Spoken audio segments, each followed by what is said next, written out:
first thing to say to the person contemplating suicide is, hey, hold on, death is not an option. Now you backtrack to exactly what is your issue.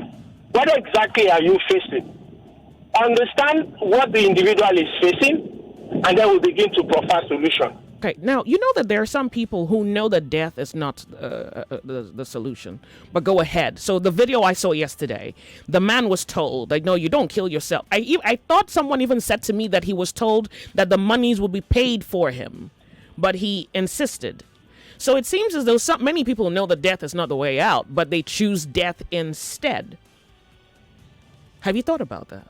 I saw the same video you just referred to. Okay. Now, at that point where that chap was, it had already, no one could actually pull him back. No, but somebody tried. Yeah, that's the thing. Somebody tried. They tried, but he was already, I would say, 70% in the water, though he had not jumped. Message here. He says, good afternoon, Joyce. I usually tell people that those who commit suicide are actually brave and not cowards. Because think about it. It takes guts to kill yourself, knowing fully well you are going to hell, or not even knowing whether you will make heaven or not. Suicide is deep, and we should not trivialize mental health. To say death is not an option from the observer, from one observing the position of the one who has said, nah, this is so hard to bear, I'm going to kill myself. It's a very simplistic way. It seems as though that a better answer is required. Something more sophisticated, something that touches or at least opposes the intention. And it's got to be deeper than just saying death is not an option, because many times it's one thing to even hear misery. It's something else to understand or maybe even feel the misery. Some people think death, like, so the last caller is saying, well, to die is a coward way. Then maybe the question should be, do you really want to die, or do you want to live?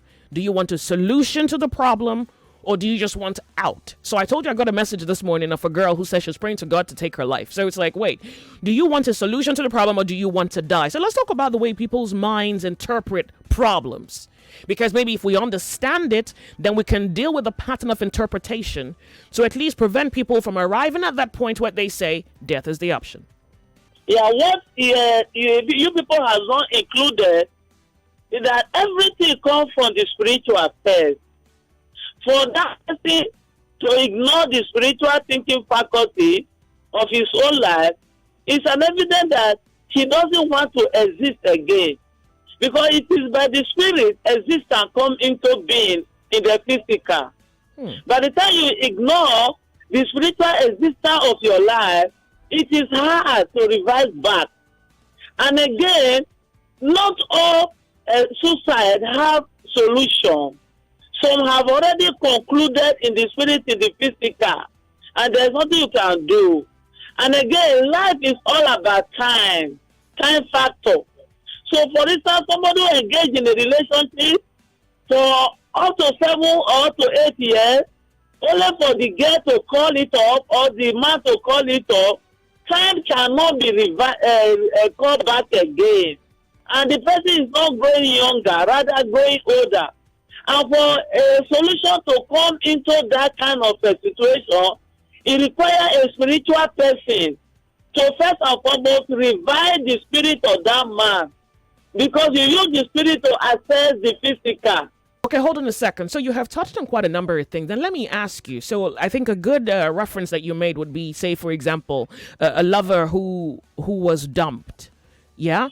And you say that they have been in an 8-year relationship. And then maybe say the woman leaves and the man gets suicidal. Do you think that the man thinking of killing himself is an answer to the question? Or an answer to his problem? Yes. He cannot comprehend. Everything is about comprehending what you want to do first. If you repeat a class 2 times and to be asked to repeat 3rd time, you might not be able to comprehend repeating that class for another 3 years. Yeah, but when you say not being able to comprehend something, it is not difficult to comprehend. It is more accepting that comprehending. It's like you've repeated a class. Why did you repeat? Well, because you didn't read hard enough. That's easy to understand. Maybe the problem is not accepting something. Yes, comprehension is not a problem. But if there is no good teacher to motivate her or him to have reason to repeat that thing, he will not repeat.